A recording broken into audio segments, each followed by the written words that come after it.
आज मैं इस मंच से आपको अडानी जी के समधी की कहानी सुनाती हूं, और वो कहानी सुनानी जरूरी है क्योंकि वो भी एक भगोड़े हैं। वो भी देश पर करोड़ों रुपए की चपत लगाकर मेहुल भाई और नीरव भाई की तरह भाग चुके हैं। अडानी जी के समधी हैं, उनका नाम है जतिन मेहता।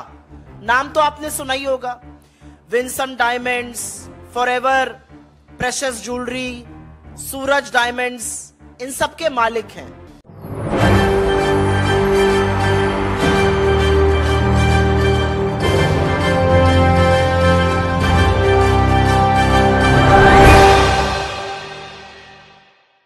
अडानी के समधी जतिन मेहता को लगातार घेरने का प्रयास किया जा रहा है। हालांकि घेरना भी चाहिए क्योंकि जतिन मेहता को भगोड़ा साबित कर दिया। ये कह दिया कि जतिन मेहता जो है भगोड़ा है और इसके साथ साथ उन्होंने देश को लूट लिया। इस तरीके की बात जो है कांग्रेस पार्टी की बड़ी नेता सुप्रिया श्रीनेत कहती हैं।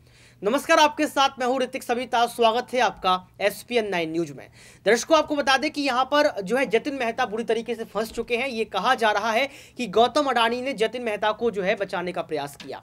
आखिर क्यों यहां पर जतिन मेहता के साथ साथ यहां पर देश के प्रधानमंत्री नरेंद्र मोदी को भी घेरा जा रहा है। ये भी कहा जा रहा है कि जतिन मेहता का साथ शायद नरेंद्र मोदी ने भी दिया होगा, यानी कि कनेक्शन की बात की जा रही है कि आखिर गौतम अडानी, देश के प्रधानमंत्री नरेंद्र मोदी और जतिन मेहता के क्या कुछ कनेक्शन भी हो सकते हैं। सुनिए कि सुप्रिया श्रीनेत ने आखिर क्या कुछ कहा।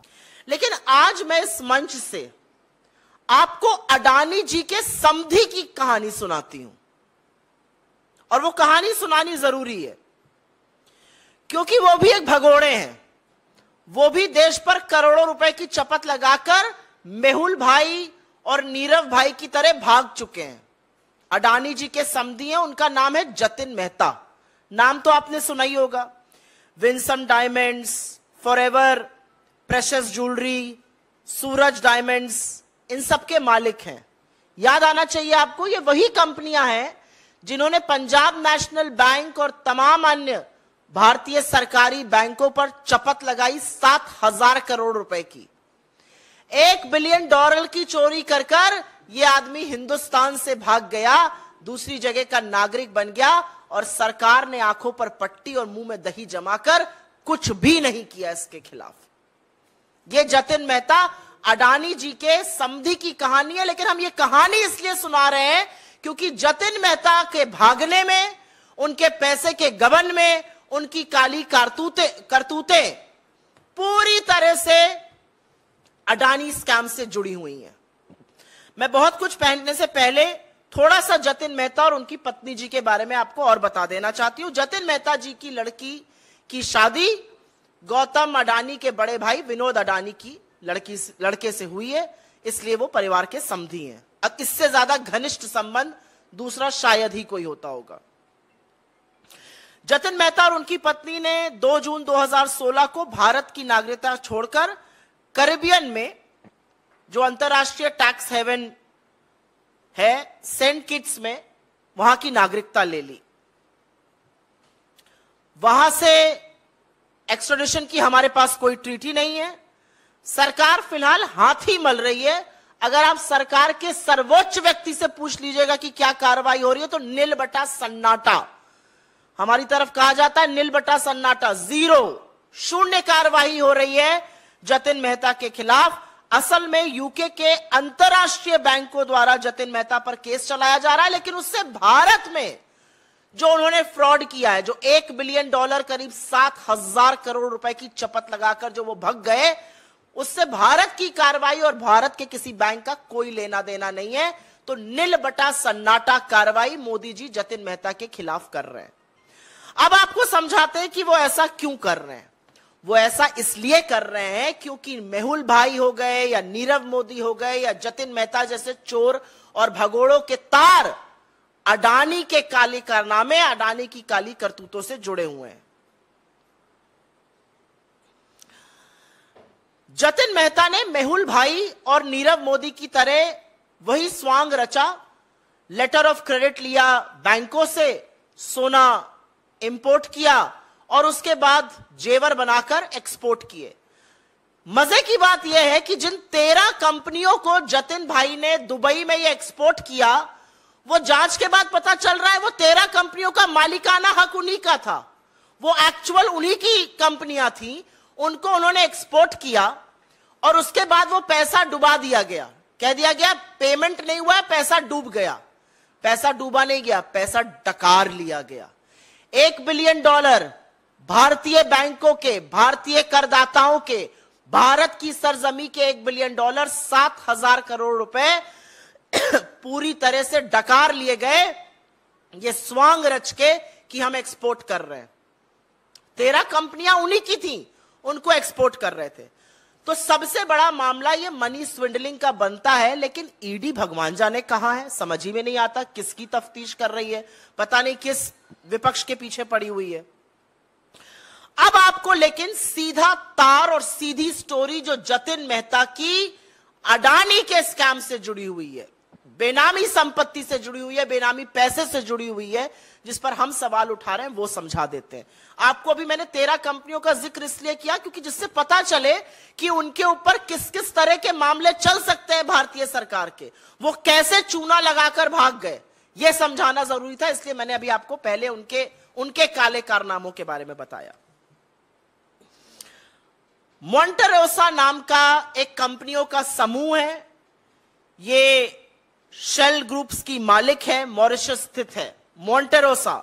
इसका जिक्र तमाम रिपोर्ट्स में भी हुआ है, इसकी बखिया भी काफी अब खुल रही है, कलई खुलती जा रही है। मोंटेरोसा समूह की जो कंपनियां हैं, ये तथाकथित तौर से उन शेल कंपनियों में पैसा डाल रही हैं जिनके थ्रू अडानी के पास पैसा आ रहा है। जो सवाल हम पूछ रहे हैं और जो सवाल देश पूछ रहा है, 20,000 करोड़ किसके हैं? यह 20,000 करोड़ बेनामी पैसा है जो शेल कंपनीज के माध्यम से अडानी समूह में आया है, और इन शेल कंपनीज का मालिकाना हक मोंटेरोसा समूह के पास है। जतिन मेहता और मोंटेरोसा के लिंक है आपस में, समधी साहब के और शेल कंपनीज के जो हेड है उनके आपस में लिंक्स हैं। मोंटेरोसा के सीईओ और चेयरमैन के साथ जतिन मेहता कई कंपनीज में डायरेक्टर रहे हैं। मोंटेरोसा के साथ चैंग ल्यूंगलिंग, जिनका हमने वो जो चीनी व्यक्ति था चैंग चुंगलिंग, जो चीनी कनेक्शन एक मोदी अडानी के साथ है, उस पर हमने जो बोला है उनके साथ लिंक है।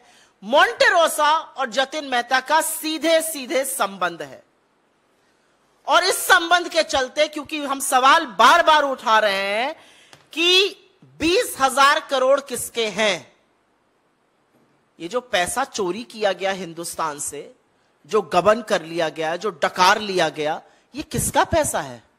ये लेकर भाग गए, इनको वापस क्यों नहीं लाया जा रहा है? इनके खिलाफ क्या कार्रवाई हो रही है? भारत के बैंकों का $1 बिलियन, उस टाइम के हिसाब से $1 बिलियन, अभी और ज्यादा 7,000 करोड़ रुपए लेकर जतिन मेहता भाग जाता है, समधी साहब भाग जाते हैं, और मोदी जी कुछ करते नहीं है। और अब पता चलता है कि जो शेल कंपनियां लगातार अडानी में पैसा डाल रही हैं, उनसे उनके संबंध हैं। तो भैया सवाल तो बनेगा ही कि 20,000 करोड़ किसके हैं? ये बहुत बड़ी गुत्थी है, ये जलेबी है, और उस जलेबी को बना कौन रहा है? अडानी और मोदी जी मिलकर। और मैं इसलिए कह रही हूं मिलकर ये जलेबी बनाई और पकाई जा रही है, क्योंकि अगर जलेबी नहीं है तो ये और क्या है? हम बड़ा आरोप लगा रहे हैं और हर बार सवाल का जवाब नहीं आता। मैं अपनी बात को कंक्लूड करूंगी कुछ ज्वलंत सवाल पूछकर। जतिन मेहता को कौन बचा रहा है? जतिन मेहता जो गौतम अडानी के परिवार के समधी हैं, वही गौतम अडानी जो मोदी जी के परम मित्र हैं, उनको कौन बचा रहा है? उनके खिलाफ कार्रवाई क्यों नहीं की जा रही है? और अब कुछ तथ्य सुन लीजिए जिससे आप भौचक्के रह जाएंगे। सीबीआई ने 5 अप्रैल 2017, 3 साल बाद एफआईआर दर्ज करी, जबकि बैंकों ने 2014 से कहना शुरू कर दिया था कि जतिन मेहता जो है उसके खिलाफ शिकायत करी थी। 3 साल बाद एफआईआर क्यों दर्ज होती है? कौन बचा रहा है? एफआईआर में देरी क्यों हुई? क्या कार्रवाई की जा रही है? जतिन मेहता ने यहां से नागरिकता छोड़ी, वो सेंट किट्स में बस गए, उनके खिलाफ क्या कार्रवाई की जा रही है? ये तीसरा सवाल है, और ये तीसरा अहम सवाल है। कहां है सीबीआई की कार्रवाई, कहां है ईडी की कार्रवाई? चौथा एक बड़ा सवाल और है, चाहे वो इकोनॉमिक ऑफेंसेस विंग हो, चाहे वो ईडी हो, चाहे वो एसएफआईओ हो, चाहे वो वित्त मंत्रालय हो, 3.5 साल तक इस घोटाले में कार्रवाई क्यों नहीं की गई? सब लोग चुप क्यों रहे? क्योंकि वो गौतम अडानी के समधी हैं, क्योंकि कहीं पर उनके तार अडानी के काली करतूतों और अडानी स्कैम से जुड़े हुए हैं, इसलिए मोदी जी चुप रहे। एक और बड़ा सवाल है, विदेश मंत्रालय, गृह मंत्रालय, वित्त मंत्रालय सहित इतना बड़ा धोखा करके एक आदमी भाग जाता है, दूसरे देश की नागरिकता लेता है अपनी पत्नी के साथ, इनको एनओसी किसने दी? यह बड़ा सवाल है। ऐसे नागरिकता नहीं मिल जाती है।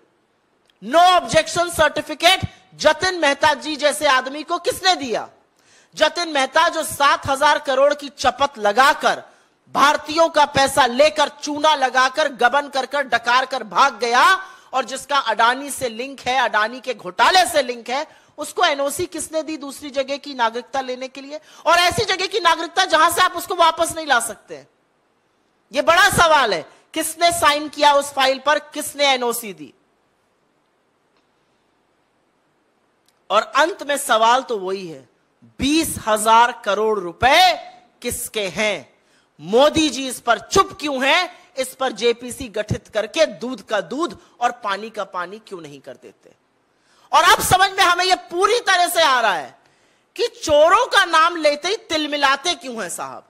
नीरव मोदी का नाम ले लो, मेहुल चोकसी का नाम ले लो, मेहुल भाई का नाम ले लो, जतिन मेहता का नाम ले लो, बड़ा तिलमिला जाते हैं मोदी जी। और तिलमिला ही नहीं जाते हैं, बिल्कुल मौन धारण कर लेते हैं, सवालों का जवाब नहीं देते। सवाल पूछने वाले राहुल गांधी जी के खिलाफ एक षड्यंत्र रचते हैं और उनको डिस्क्वालीफाई कराते हैं। तो सवाल तो पूछे जाएंगे, और सवाल यह पूछे जाएंगे कि एक ऐसा व्यक्ति जिसके अब लिंक पता चल रहे हैं अडानी के महा स्कैम से, जो भारत में करोड़ों रुपए का गबन करके भाग गया और जो समधी है अडानी परिवार का, उसके खिलाफ आप क्या कर रहे हैं? I will very briefly make a statement in English on this because some very startling revelations have come to fore as far as the Adani scam is concerned, and you will be shocked to know some very shocking revelations that have happened. We have from this stage and this platform and as the Congress party raised questions on the Adani scam. We have consistently asked questions. Who does 20,000 crore belong to? Who is the owner of the 20,000 crore unaccounted illicit money that has flown into the Adani empire? And today we will tell you a story about Jatin Mehta. His daughter is married into Adani family, extremely close ties. You must have heard of Jatin Mehta. Jatin Mehta is the owner of Winsome Diamonds. He is the owner of Forever Precious Jewelry and Diamonds. He's also the owner of Suraj Diamonds. And if you remember Jatin Mehta swindled 7,000 crore rupees of Indian banks at that exchange rate, $1 billion, and fled this country right under the nose of Mr. Narendra Modi. He not just fled the country, he also took citizenship of St. Kitts in Caribbean. And an NOC was issued by the Indian government. तो सुना आपने इस video को सुनने के बाद आपको पता लग गया होगा कि किस तरीके से यहां पर सुप्रिया श्रीनेत ने जतिन मेहता की सच्चाई का खुलासा कर दिया, अडानी की सच्चाई का खुलासा कर दिया। लेकिन अब देखना यह होगा कि क्या केंद्र की सरकार या केंद्र की सरकार का कोई बड़ा नेता जतिन मेहता पर चुप्पी तोड़ेगा, या फिर गौतम अडानी भी कभी जतिन मेहता अपने समधी पर चुप्पी तोड़ेंगे। क्योंकि लगातार देखा जाए तो भारत देश में अब बहुत सारे लुटेरे पैदा हो चुके हैं। आपको याद होगा कि रवीश कुमार भी लगातार कहते हैं कि भारत देश अब ठग प्रधान देश बन चुका है। लेकिन ठग कौन बनते हैं? जनता को ठगा जाता है। आज के लिए सिर्फ इतना ही। देखते रहिए SPN9 न्यूज़।